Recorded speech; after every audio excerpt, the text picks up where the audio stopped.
try to find my way. Take me by the hand and let's go find our own space. Somewhere in between you and me, it's a piece of magic that we need to release. Ooh, and now you're looking for a good time. I think you should take a chance with me. And do you wanna get the mood right? I think you should take a chance with me. 'Cause I've been on my way. I've been on my way for a long, long time. You've been on your way. You've been on your way for all your life.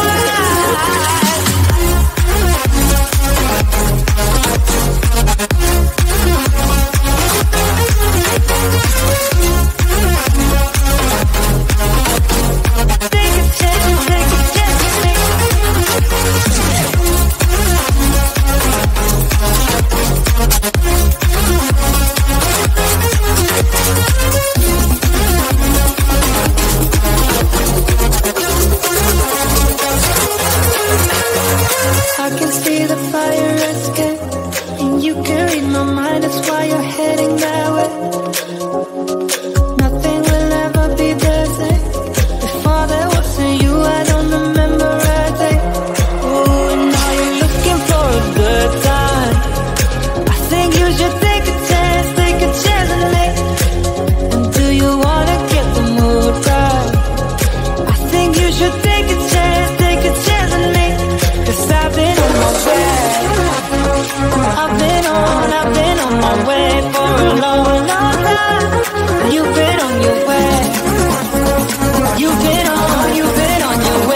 all ahead and let's go find our own space.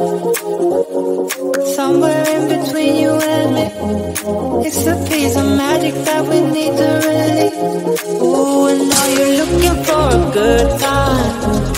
I think you should take a chance with me. And do you wanna get the mood right? I think you should take a chance with me. 'Cause I've been on my ride. I've been on my way for a long, long time. You've been on your way.